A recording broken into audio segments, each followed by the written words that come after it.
Welcome to the latest issue of the Trail Times podcast with Big Bear Events. If you're watching, you'll see that I'm outside going for a wander, and if you're really eagle-eyed, you might notice that I am at a venue that currently isn't on our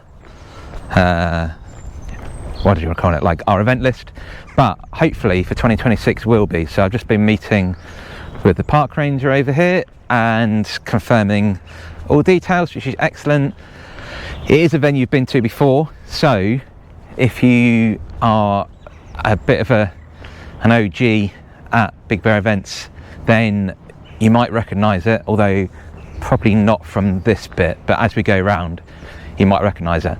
So I thought I'd try something a bit different and try and essentially record a podcast while wandering around, which is either going to work really well, or in about 30 seconds time might end up just me recording it in the office like all the other ones, because as I've mentioned in the past, really self-conscious of wandering around speaking into a camera because you look like a bit of a fool, especially on a Tuesday.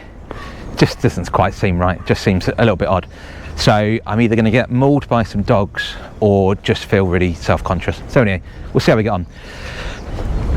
There hasn't been any events, so I haven't got updates live from an event. Personally, what I've been up to is I was at the Centurion 100 Hills 50k over the weekend, so that's just happened. Absolute success, absolutely brilliant event. 400 plus people running around the Chilterns from Stoner Park. Absolutely brilliant. I love that event. Really good way to start the year. Really nice day out for me. Doesn't quite have the same stresses as North Downs Way 50 or Wendover Wood 50 does, because the event just worked really nicely. It was lovely to see some Big Bear regulars down there as well. Amy Sarkeys came third female because she's absolutely rapid. She was at the Badger Challenge a few weeks ago up in near Loughborough, using the hills as good training, but she's a phenomenal athlete, so can't take any credit for any of that victory, any of that third place at all. But it's good to see her and Adrian, and then Claire as well, who has done ultras but has never done a Centurion event, because I think, well, I think she said to me, the sort of the idea of the cut-offs and it being a bit more of a race, she was always a bit worried she wouldn't finish it. She finished with plenty of time left, was incredibly happy with getting around, and I was trying to keep hold of her, I was sort of keep an eye on her tracker as she went around, and was just so pleased to see that she finished and that she was happy with how she got on. Conditions down there were great. It was really nice. Just, it's such a lovely place to sort of drive around, let alone run around it. It's just some of the most beautiful bits of England probably that there are. Absolutely loved it. So yeah, so that's what I was up to. I didn't do any recording from there because seeing me drive around some of sort of whatever it is, Oxfordshire's countryside and park people is not the most interesting thing to see, and also I always feel a bit self-conscious of recording things when effectively I'm sort of I'm working for, well, not effectively, I am working for somebody. So it's sort of like those videos of when you see people recording stuff in their Tesco's uniform while in the fridge freezer, and you're like, well, you should probably be working, shouldn't you? So I didn't do any recording there. There's nothing much to see that would be of great interest when I'm doing that event especially. So yeah, so that's what I've been up to, and a bit of running. Nothing too strenuous because I haven't really got anything booked, so I'm just sort of doing what I'm doing. So if you're watching on YouTube, you're getting a nice little route, a nice little flavour of this route as I walk around. And you might see me changing hands a little bit because holding this camera up on this stick, I hadn't quite realised how much this was going to hurt my hand. So we'll see how I get on. I might end up having to sit down in a minute because my arm's hurting. But this route is beautiful. So we've gone from sort of relatively open grassland at the beginning. We're now coming through some woods. We'll be here in roughly 12 months time, so it'll be quite a similar sort of conditions, I guess, underfoot, but I mean more the trees. So where we are at the moment, again, for those of you not watching, is through a deciduous wood. No idea what the trees are because I don't know things like that, but there's no leaves on them, so I know that much. Yeah, so this place is beautiful. This will be announced soon, along with a couple of events for the end of the year and a few more events for the beginning of 2026. I'm just waiting on some artwork from my designer. Once I've got that, these events will all go live. So I'm going to take a punt that if you're listening to this, you're probably sort of quite clued up in the Big Bear universe. But if you are listening to this and you're not part of the I can't remember what I called it now, whatever I called the silly name for the mailing list. So if you don't get the emails, then you should really sign up, because I release those dates for the events with a 20% off discount, which you can use on top of your Big Bear Brigade discount as well. So if you're in the Brigade, you get 10% off every entry, but you'll get 20% off the 10% off entry. You get a good deal. I've explained that badly, but you get a good deal. So signing up to his mailing list is definitely the right thing to do. If you're going to come and run with us at any point in the next 12 months, sign up to that, enter the events, get a nice big discount. If for some reason you then can't make that event that you thought you were going to make, then you can always just transfer out to a different event. You don't lose any money. You might have to pay a little bit more if the event you're transferring to costs more, but you don't lose any money. So there's no downside to it. All you get is the potential upside of an absolute bargain, depending on how far you go. As I always say to people, it's quite an expensive 5k, but if you come to do marathon or ultra distance, my events are very, very good value. Yeah, so what I thought I'd do this week is answer some frequently asked questions that genuinely are frequently asked and are the questions that I get over email quite a lot. And then the plan, because I'm such a multitasker, is to then clip up these little bits and then use them as explainers to put out so that people can see me explaining these things. So a lot of the emails that I get from people are essentially the same email, just repeated time after time, which is obviously absolutely fine.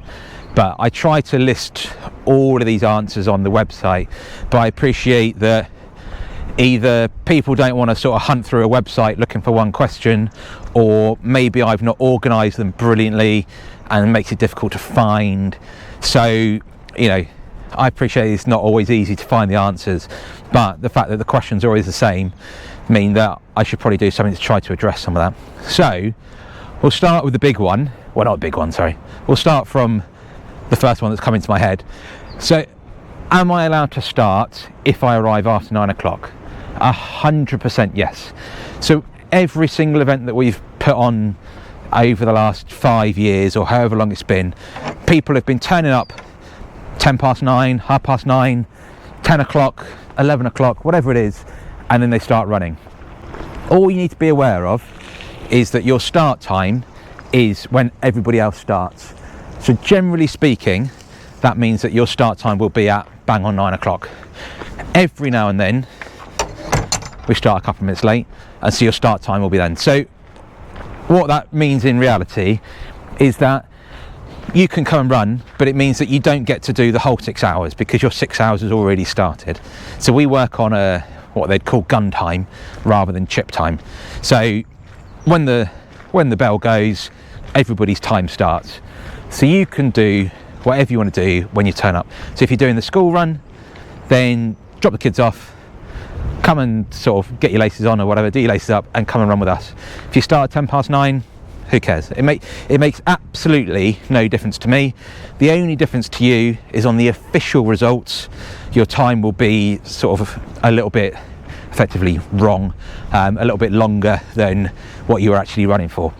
But if you're not too worried about that, which 99% of people aren't, then it makes no difference. The beauty of starting behind everybody as well is that it makes the course a lot easier to follow, because you're just following the people that are running around already. But it makes a difference to us. So that's a common question, and a lot of the places we go to, and the whole thing of having midweek events is that you can fit it around your life a bit more. So if you are doing the school run or anything else for that matter early in the morning, then that's fine. Just come and start our events a little bit later. I'd hate for someone to be thinking, oh, I'd love to do it, but I drop the kids off at 8:45. It'd be a bit of a rush to get there for 9, and I don't want the hassle and whatever. So fine, just drop the kids off at 8:45, half-hour drive, start at 9:30, happy as Larry. Makes absolutely no difference to us. So you do what you want to do in that aspect. So that's question number 1. Question number 2, can I run with my dog? Sometimes. So the way that I've set up Canicross with Big Bear Events is that we run it effectively from October to April. So not all of the venues are suitable. This one that I'm at the moment isn't suitable for Canicross because the bit that I'm currently on, you're not allowed to have dogs. So it means that this one we wouldn't be doing Canicross next year. It will be incredibly clear on every event page whether you can bring your dog or not. There, on every single event page, one of the essentially sort of like little paragraphs is, can I bring my dog? So I try to make it as clear as possible. It's been brilliant having the Canicrossers at our events over the last couple of years since we started doing it.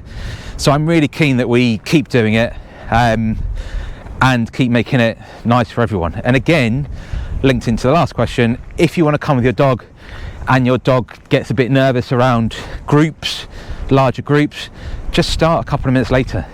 We've got a few people that come quite regularly and they always start a few minutes late with their dogs because they don't do great in the mass starts, and that's absolutely fine. Absolutely fine. Right, that is how we do Canicross at Big Bear Events. We have a mass start.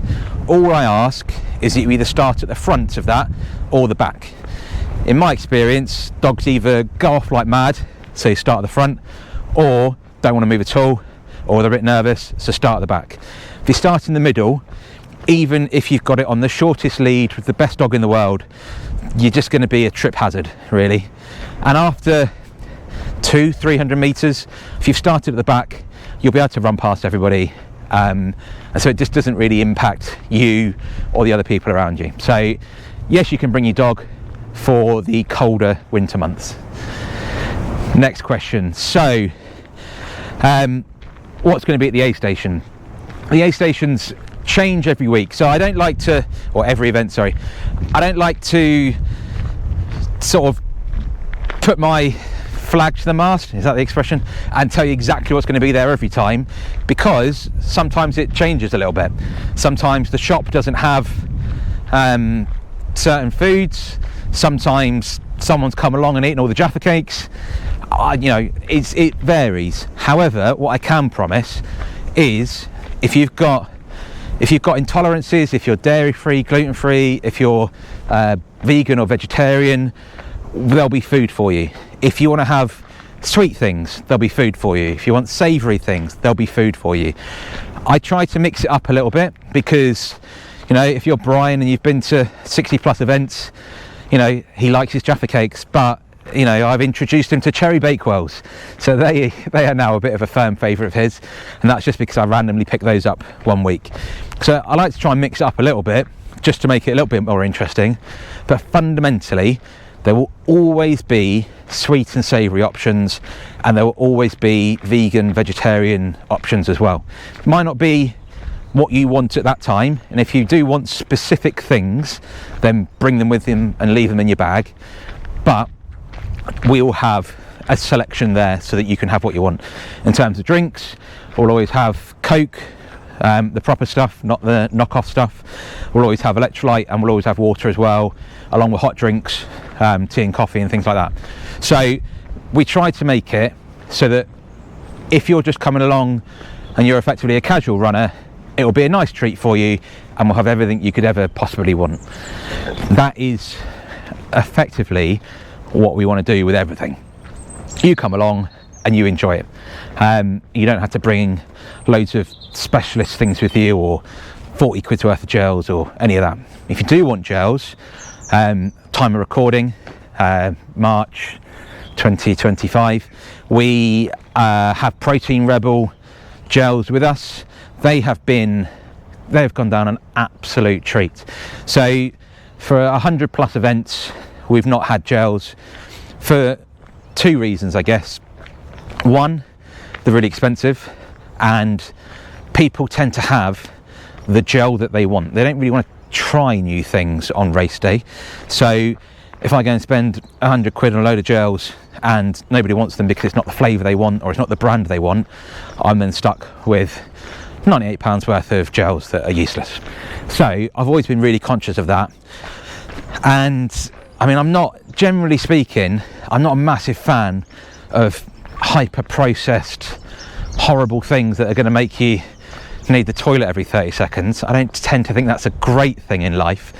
However, these Protein Rebel gels, they're not like that. They're literally just maple syrup and salt, or maple syrup, caffeine and salt.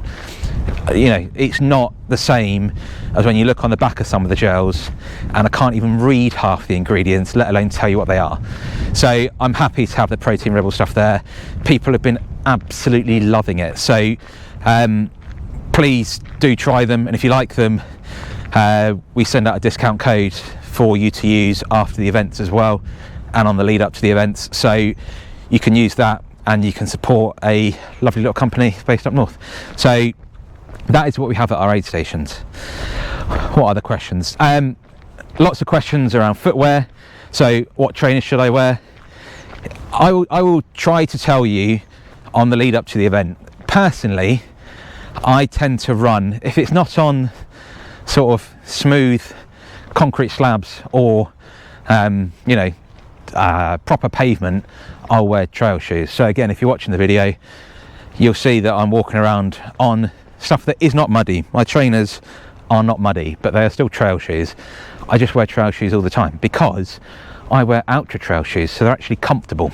So if you've got shoes that aren't comfortable but have grip, maybe you need to change your shoes rather than sort of always want to be in raid shoes. However, I will always give a fair assessment a few days before, or the day before actually, to tell you what I would wear on my feet. I'll share lots of pictures, I'll share lots of videos. So if you're watching this or you're listening to this, you're probably across social media stuff anyway. So I'll always share stuff on Instagram and Facebook to show you what it's like, so you can make your decision. What I would say on that is, if you're coming to do one of our 6-hour events and you're in March and it's a bit dry and you're thinking, well, it could be road, could be trail, bring both. Start off with one pair, leave the other pair in your car, and then if you're like, oh no, I definitely need road shoes or trail shoes or whatever, just change them at the end of the lap.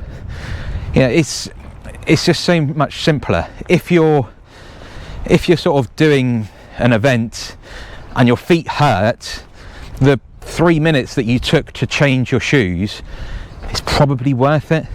There's no prize money. You're not going to set a world record, I doubt.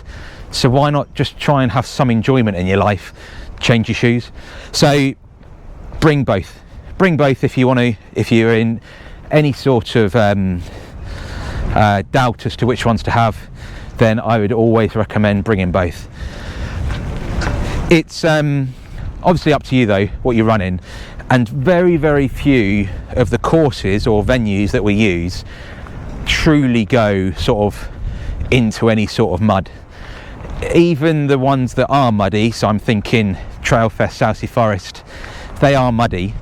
I would wear trail shoes for that pretty much regardless of anything, because it's probably never going to be dry enough all the way around. But for the challenge events, for the 6-hour events, we're staying on paths much like the one I'm on now, where even if it's been raining or even if it's the middle of winter, it's still going to be all right underfoot. It's just going to have detritus, which I know is a word that I've been picked up on before, but it's a technically correct word. Detritus just means the leaves and things like that have fallen over the winter onto the ground, just sort of like all the stuff that all the bugs break down. Anyway, so most paths will just have some detritus, and so your trainers will get mucky, but fundamentally you're not running through 6 inches of mud. So you do what you want to do. So on dry days you can get away with road shoes on most of our courses. On really wet days, trail shoes are probably best, but if you only have road shoes, again, you can probably get away with them. I'd suggest they are some of the main questions I get asked. I guess the other one as well, which is probably the one I get the most emails about, is can I have a refund? So the refund policy is simple. If you cancel more than 7 days out from the event, you can transfer to a different event, or I'll add a gift card onto your account that you can use within the next 2 years. Simple as that. So if you email me within 7 days, you've missed that deadline, you can't have anything. Unless you're in the Big Bear Brigade. One of the benefits of being in the Big Bear Brigade is that your, I guess, cancellation rights, if you want to phrase it like that, go up until entries close. So I think that's fair. There are lots and lots of event companies that don't offer anything. So you sign up, you don't want to do it, and that's it. It's bad luck. You lose your money, you can't transfer it or whatever. There's other ones that will charge you a admin fee to do something, not very much, and they'll do that. And then there's some maybe that will offer transfers up until the last day. So they are definitely the exception, not the rule. I think 7 days allows me to run a business, but also means that you can enter 6 months out knowing that maybe a work meeting gets put in, you know, something happens and you can sort it out without being too callous, I guess. If you sort of wake up 2 days before an event and you can't do it for some reason, that's just bad luck. Like, that's, you know, it's not good. Obviously I want everybody to be there, and I want you to feel like you're getting value for money and so on and so on, but I can't mitigate everything that's going to happen. So up to 7 days I think is a reasonable thing to do. So that's why we allow transfers up to 7 days. After that, please don't email and ask. Sometimes people really try to pull on the heartstrings, and it's like, well, I do feel bad. It's not a nice situation to be in, but also it's not fair if I do a transfer or a deferral for one person but don't do it for everybody else. That's how I look at it. So like I say, up to 7 days, no problem. Don't need any sort of explanation. You can even do it yourself. You can log on to my.bigbearevents.net. You can do that all yourself, and I don't need to know anything about it. It's fine, no issue at all. After 7 days before the event, no transfers allowed. And that's one of the bits that is sort of most frustrating when sort of doing all this stuff, is people asking for transfers. Like I say, because I think 7 days is pretty good, but then when you tell somebody no, and I've had it before when it's been after the event, somebody asking for transfers and deferrals, or I'll be there in the morning and I'll get emails of people asking if they can transfer, and it just doesn't really sit right with me, to be honest. Ultimately, I am a small local business, and I don't think that people would sort of treat their local independent butchers or bakers like that, and that's sort of how I look at myself.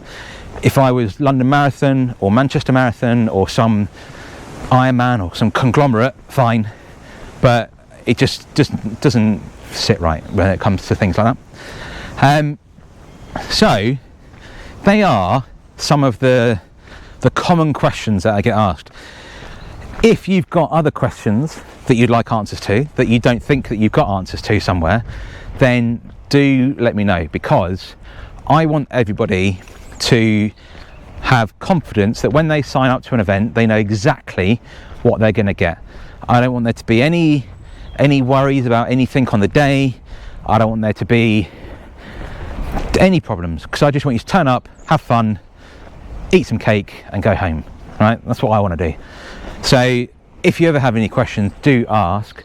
I'll do some more of these frequently asked questions bits, especially in between events.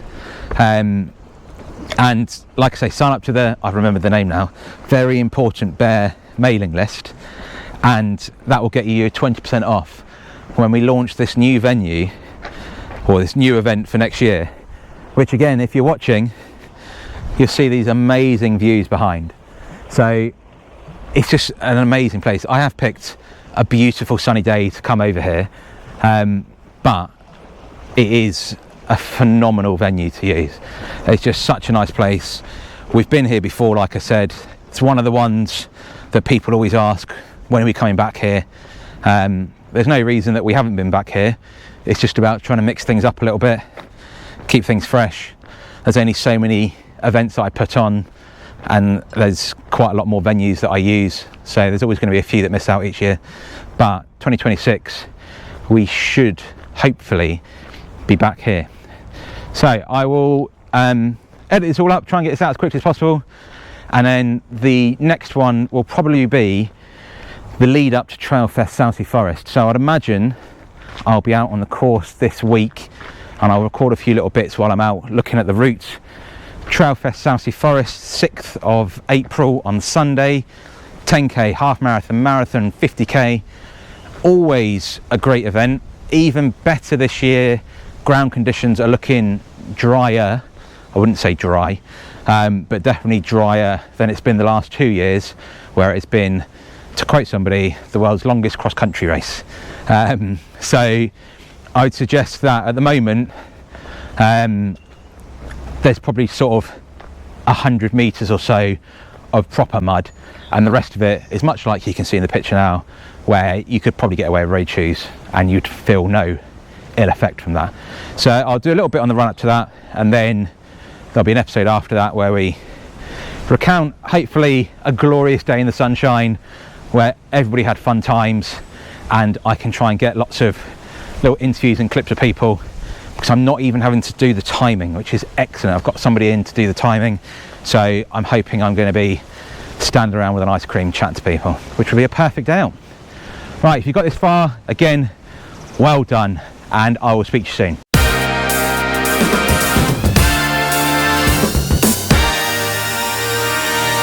Come, drum,